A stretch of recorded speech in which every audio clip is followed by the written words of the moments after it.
주의 날 제2주일 봅니다.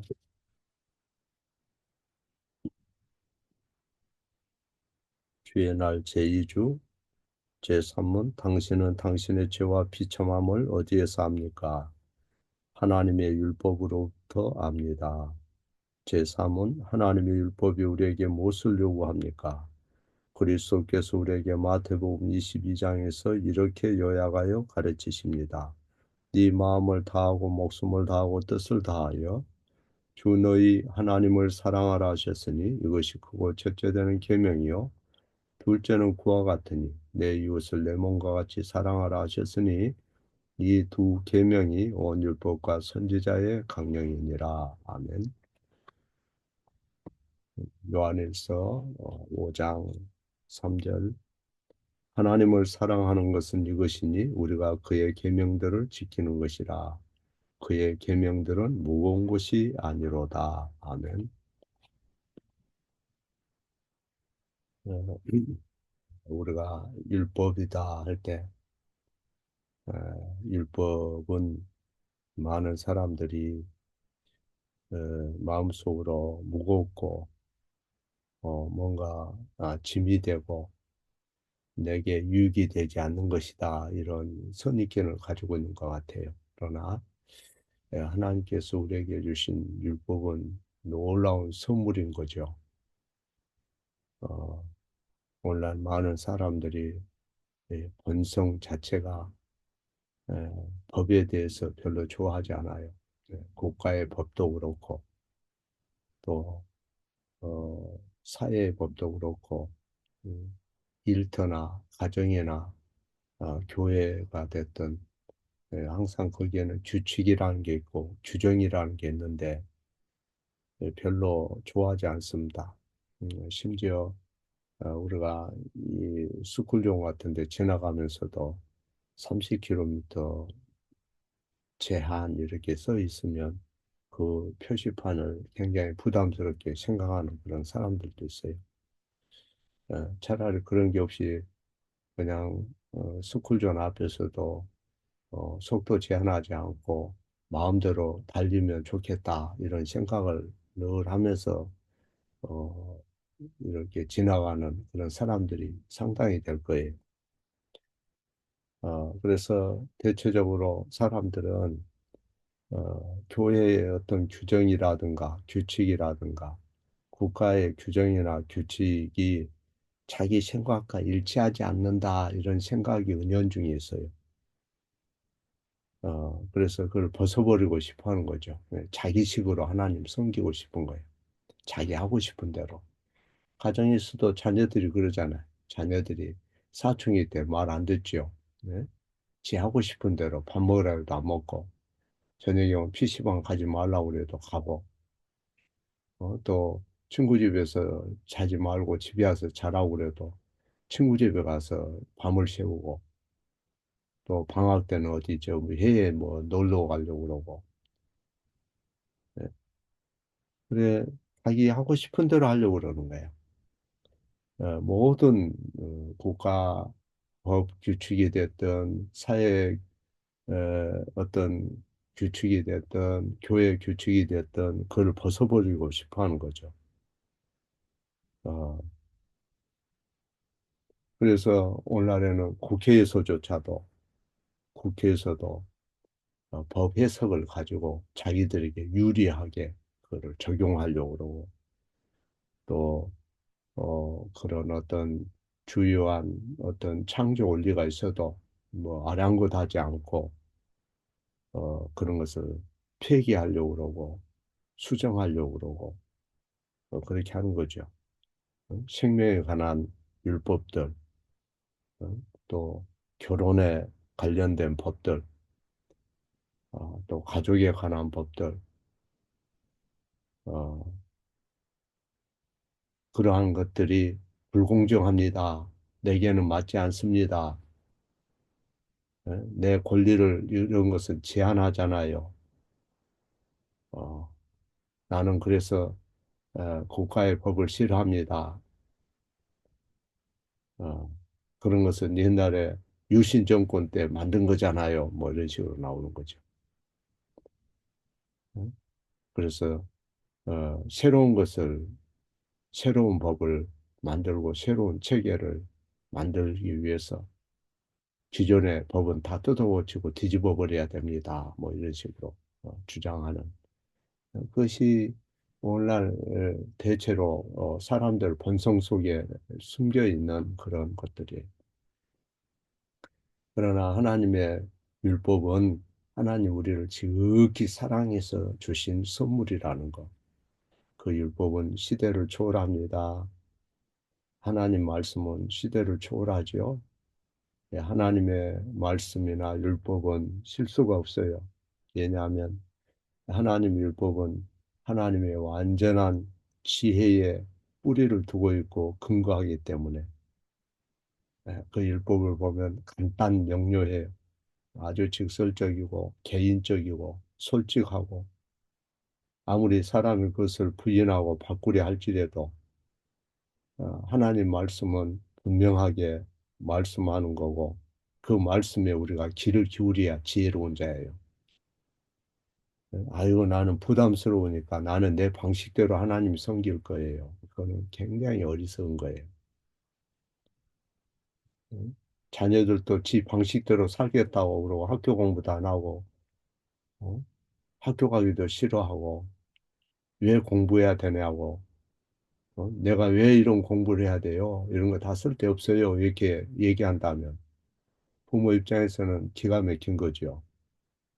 하나님도 마찬가지예요. 하나님은 어, 그분은 우리가 하나님의 생각을 바꾸려고 해서는 안 돼요. 하나님의 말씀 중에 불확실한 건 없어요. 우리에게 손해되는 건 없어요. 하나님은 분명하게 말씀하세요. 하나님이 원하시는 것이 무엇인지 그것을 성경에서 우리에게 제시한다는 거예요. 그분을 사랑하고 이웃을 사랑하는 것이 무엇인지 성경이 우리에게 알려줘요.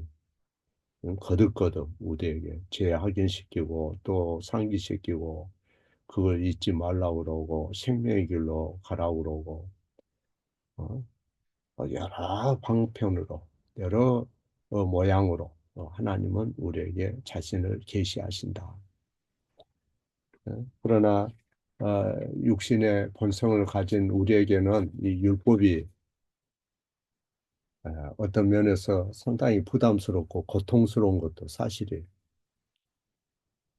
그래서 그 율법이 우리가 인생에서 어떻게 실패했는지 잔인할 만큼 솔직하게 보여줘요. 네가 왜 망가진 줄 아냐? 이 율법을 보면 그런 생각이 들어요. 네? 아, 네 삶이 왜 실패했는 줄 아냐? 율법을 보면 그런 생각이 든다 이 말이에요. 거기에 대해서 우리는 반대 주장을 펼 수도 없고 우리 중에 그 누구도 예외가 없어요. 죄와 비참함을 알게 하는 거죠. 율법은. 구원은 예수 그리스도의 순수한 은혜로만 되어지는 것이고 성령으로 거듭나고 예수 그리스도의 생명이 우리 속에 들어오면 이제 주님의 생각을 품고 주님의 가슴에서 나온 율법에 대해서 감사하고 지키고 순종하게 되는 거죠. 가정에서도 그렇고 교회에서도 그렇고 남을 배려하고 자기만의 방식으로 나만을 생각하고 사는 게 아니다 이 말이야. 예를 들어서 목사가 주일날 말씀 잘 듣고 예배 잘 드려야 됩니다 그런데 각자 성도들이 꼭 교회 가야 되나요? 나 안 가도 돼요. 나는 내 식으로 섬길 거예요. 그럼 어떻게 되는 거예요? 네? 그렇게 되면 교회가 와야 되지 않겠어요? 자기 소견의 어른대로 각자 행해 버리면 누가 연약한 자들이 누구를 본받고 신앙생활하고 자녀들이 누구를 본받고 하나님 앞에 나옵니까? 그렇잖아요. 응? 그래서 율법은 내 인생이 왜 실패했는지 솔직하게 보여주는 거예요. 거기에 대해서 우리가 반대 주장 펴서는 안 돼요. 펼 수도 없고 우리는 다 한 가지로 여러분이나 저나 다 실패한 자잖아요. 거기에 아무도 이해되는 사람이 없어요. 거기에 변명하려고 하면 안 된다. 그래서 율법이 하는 일은 어떤 면에서 흑백 논리와 같아요. 언뜻 보면. 음? 왜냐하면 어떻게 우리가 내 인생을 망가뜨렸는지를 보여주니까. 그리고 하나님 앞에 어떻게 살아야 하는 것을 보여주니까. 음? 그를 보여주면서 우리의 죄와 비참함을 깨닫게 하면서 예수 그리스도께로 방향을 턴해줘요. 돌려줘요. 예수 그리스도를 지시하는 거예요. 몽학 선생과 같은 거예요. 그분이 율법을 다 지켰고, 그래 너는 네가 어, 그 율법 중에 그 무엇 하나도 지킨 것이 없고 항상 지키지도 못했고, 너는 항상 이기적이고 네 방식으로 하나님을 마음속에 조각해서 네 원하는 대로 그렇게 살지만은 하나님이 너를 위해서 그 모든 저주와 형벌을 당했고 율법을 온전히 성취했단다 하고 예수 그리스도를 신뢰하게 한다 이 말이에요. 그래서 지리 4번에 보면 오늘 지리 4번 여러분들이 늘 이런 말씀을 들으면서 아 그거 얼마 전에 들었던 거다 이렇게 생각하면 안 돼요. 그냥 듣는다 해서 되는 게 아니에요. 수영장에 가서 코치가 수영은 이렇게 합니다. 머리는 이렇게 하셔요. 가르쳐 준다 해서 물에 떠요? 수없이 반복을 해야 되는 거지. 그렇잖아요. 운전 교습소에 가서 학원에서 운전 가르쳐 준다 해서 운전이 당장 됩니까? 네? 실제로 어? 주행 연습도 해보고 시험에도 합격하고 그리고 여러 경험이 있고 고속도로도 달려봐야 그게 자기 몸에 체득이 되는 거지. 하나님 말씀도 자기가 연말을 해야 돼요. 잘 들어야 돼요. 아, 들었던 거라고요? 아니에요. 여러분 배울 게 너무 많아요, 앞으로도. 다른 것도 할 게 너무 많아요. 그러나 때로는 아, 이것은 좀 반복해서 이걸 가르쳐야 되겠다 싶을 때 반복하는 거예요. 네? 그래서 지리 4번에 보면 하나님의 율법이 우리에게 무엇을 요구합니까? 하나님의 율법이 우리에게 무엇을 요구하느냐 이렇게 물을 때 여러분은 다른 사람들에게 그런 질문을 받을 때 뭐라고 대답하겠어요? 뭐 여러 가지 십계명을 열거할 수도 있고 미가서 6장 8절 같은 데 보면 사람아 주께서 선한 것이 무엇인지 내게 보이셨느니라. 여호와께서 내게 요구하는 것이 무엇이뇨? 공의를 행하며 인자를 사랑하며 겸손히 네 하나님과 함께 행하는 것이니라. 예? 이런 말씀들을 우리가 알려줄 수가 있겠죠. 거기 보면 하나님의 율법에는 두 가지의 기본적인 지향해야 할 내용들이 들어 있어요. 하나님과 관계 속에서 어떻게 할 거냐, 사람과의 관계에서 어떻게 할 거냐, 우리가 감당해야 될 그런 의무가 있다는 거죠. 어, 그런데 제 2주일에 보면 마태복음 22장에 말씀하신 그 율법을 어, 요약해서 제시를 합니다. 율법이 어떤 전문가가 예수님 앞에 와서 가장 큰 계명이 무엇입니까? 물었죠. 음, 그냥 의구심에서 묻는 게 아니고 상당히 교활한 그런 질문이에요. 그래서 예수님께서 성경 말씀으로 대답하시요. 신명기 6장 5절과 레위기 19장 18절 말씀을 함께 인용합니다. 그 내용인즉 네 마음을 다하고 목숨 다하고 뜻을 다하여 네 하나님 여호와를 사랑해라. 이것이 크고 첫째 되는 계명이요. 둘째도 그와 같으니 내 이웃을 내 몸과 같이 사랑해라. 이렇게 말씀해요.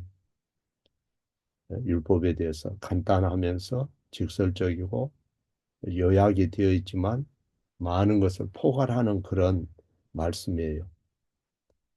그 말은 우리의 삶의 모든 영역에서 하나님이 주인이시다는 것, 그리고 하나님과 관계 속에서 우리는 산다는 것, 하나님의 권리를 말씀하는 거예요. 우리의 삶에 대한 권리. 음, 그 권리라는 게 뭐예요? 이 땅에 우리가 인생 여정을 살아가면서 하나님 사랑하면서 항상 하나님이 첫째가 돼야 되고 또 이웃을 음, 사랑하며 살라는 거죠. 이런 말을 하도 많이 들었기 때문에 여러분 너무 친숙해서 그것이 잘 마음에 깊이 인식이 되지 않을 수도 있어요. 그러나 하나님께서 말씀하신 내용을 우리가 곰곰이 생각해 보면 하나님이 우리에게 뭘 원하시는가 한마디로 어, 이 사랑이죠, 사랑. 응? 사랑이라 그럴 때 세상 사람들이 보는 로맨틱 영화 같은 영화에 나오는 그런 사랑이나 무슨 세상 노래에서 말하는 그런 사랑이 아니고 어, 하나님의 그 사랑은 정말로 그보다 훨씬 더 나아가는 거죠. 하나님은 자기 백성들을 지극히 사랑하시고 또 우리가 하나님과 가까이 지내기를 바라시고 우리가 하나님의 속성을 더 좋아하고 그분에 대해서 많이 생각하고 그분에 대해서 많이 말하고 어, 그렇게 살기를 바라지만은 사실 여러분이나 저나 오늘날의 그 어, 하나님 앞에서 마음이 나누이고 또 산만하고 때로는 냉담하기도 하고 그럴 때가 얼마나 많냐 이 말이에요. 우리 시편 그 18편 1절을 보면 다윗이 그런 고백이 했잖아요. 나의 힘이 되신 여호와여 내가 주를 사랑하나이다. 또 다윗 같은 경우도 시편 116편에 여호와께서 내 소리를 들으심으로 내가 여호와를 사랑하나이다. 네? 여러분도 이런 고백을 정말로 합니까? 마음속으로 정말로 그것이 실제로 마음에서 우러나서 그런 고백을 합니까? 하나님은 우리가 하나님 사랑하도록 지으셨고 또 하나님은 그런 고백을 듣기를 원하시고 또 행동에서 하나님께서 그런 하나님 사랑에서 나오는 그 행함의 열매를 주님이 직접 목도하기를 바라시고 전적인 우리의 그 삶의 헌신을 주님이 바라시는 거죠. 그래서 성경에 보면 내 앞에 완전하라 하는 말이 여러 번 나와요. 예수님은 단순히 하나님을 사랑해라 이렇게 말하지 않고 마음을 다해서 뜻을 다해서 힘을 다해서 주, 주 너의 하나님을 사랑해라 이렇게 말씀하셔요. 그래서 가장 큰 계명이 무엇이냐고 그럴 때 네 마음을 다해 주 너의 하나님을 사랑하라 이렇게 시작을 합니다. 이것은 단지 감정의 어떤 상태를 말하는 게 아니고 우리의 삶 전체로 평생 아, 그 삶의 목적과 핵심이 돼야 된다는 것을 말씀하는 거죠. 왜냐하면 하나님이 우리를 먼저 지극히 그렇게 사랑하셨고 헌신하셨으니 우리에게도 그 헌신을 바라시는 거예요. 만일 우리의 삶이 정말로 행복하고 만족 있고 온전히 충만한 그런 삶이 삶을 살 수 있다면 그런 삶은 하나님만이 하나님께 집중할 때 하나님께서 주시는 삶일 거예요. 어, 그런 행복은 하나님께만 있고 그런 만족도 하나님께만 있고 그래서 마음을 다하여 하나님을 사랑하고 목숨을 다하여 하나님 사랑해라. 예. 만일 우리가 하나님 사랑한다면 초두에도 말씀드린 것처럼 자기 방식으로 하나님을 사랑하지 않아요. 하나님의 속성에 맞게끔 하나님 바라는 방식대로 하나님의 논리대로 따라가는 거죠. 먼저는 하나님 음성을 잘 듣겠지요. 응? 기록된 말씀을 통해서 그리고 그 말씀이 우리 생각을 다스리고 삶을 다스리고 내 인생의 계획을 형성하고 하루 일과가 그 말씀으로 시작하는 거지. 응? 하루에 우리가 아침 일찍 일어나서 밤늦게까지 일하고 피곤하고 지치고 하는 그 목적이 뭐겠어요? 그 꿈이 여러분 뭐예요? 하나님 떠나서 내 스스로 인생을 구가하고 내 아성을 쌓고 내가 성공할 수 있습니까? 하나님 떠나서 우리가 뭔가를 할 수 있나요? 네, 하나님께서 오늘도 악인과 선인에게 햇빛과 비를 주시고 그분이 우리의 정말로 생명의 근원인 건데 하나님 없이 내 인생 계획을 세우고 하루 일과를 세우고 꿈을 아름답게 할 수 있냐 이 말이야. 그래서 우리가 하나님을 사랑할 때 아, 우선은 내 생각을 정리할 수 있어야 돼요.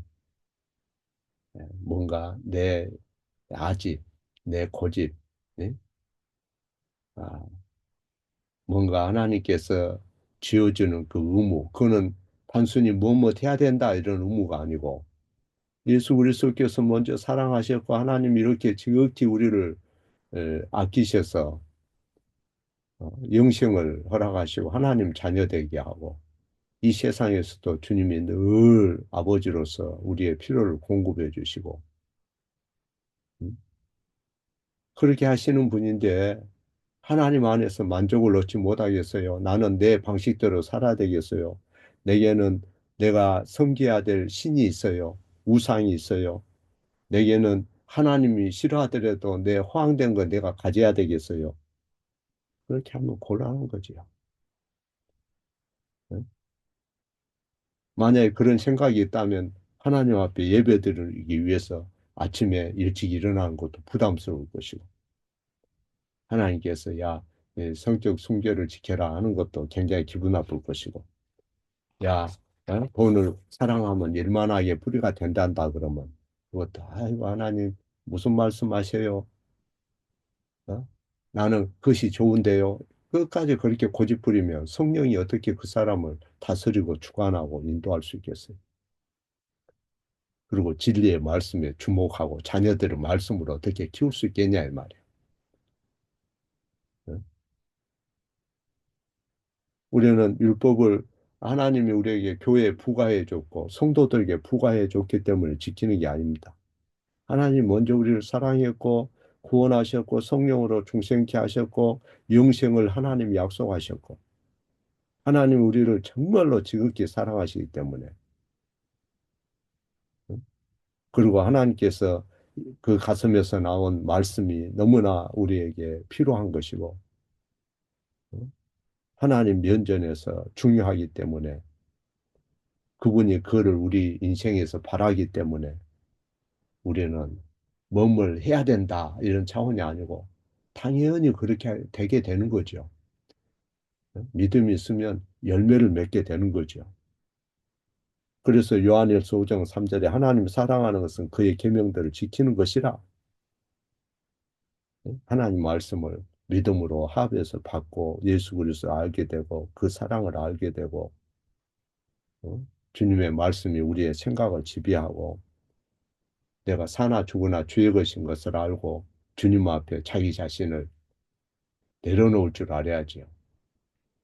주님의 말씀은 마음속에 하나도 없고 하나님의 말씀이나 하나님의 권면의 말씀이 먹혀들지 않으면 사춘기 때 빗나가서 말 안 듣고 집 나간 자녀하고 다를 게 뭐가 있냐 이 말이야.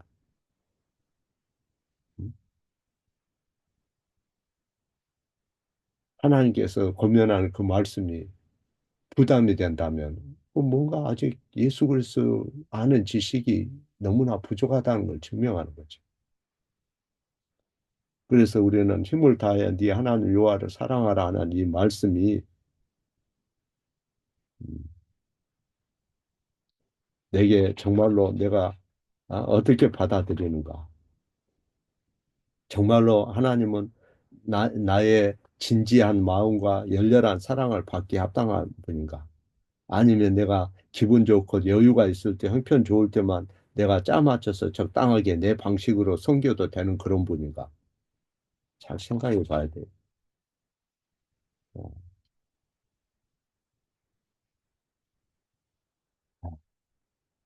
성경에 보면 뭐뭐 되라 서로 뭐뭐되라, 사랑해라, 서로 헌신해라, 서로 사회적 규제내라, 서로 화목해라, 서로 받으라, 서로 불쌍히 여기라, 서로 복항해라. 이런 말이 너무 많죠?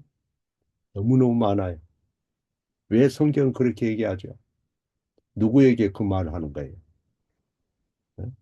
너무 직설적이고 간단 명료해요. 그런데 그 5번에 보면 이 모든 것을 완전히 지킬 수 있습니까? 아닙니다. 나는 본성상 하나님과 이웃을 미워하는 성향이 있습니다. 이렇게 얘기해요. 하나님에 대한 생각이 왜곡되어 있다, 인간이. 하나님에 대한 생각이, 하나님에 대한 견해, 구속에 대한 진리, 그리고 자기 자신을 아는 그 지식이 왜곡되어 있어요. 견해가 잘못되어 있어요. 그러니까 하나님 말씀이 못마땅하게 생각되는 거예요. 목사의 말이 못마땅하고. 나는 내 식으로 할 거야. 여러분 그렇게 해놓고 하나님 앞에 어려운 일 있으면 도와달라고 그런가요? 고쳐야 돼요.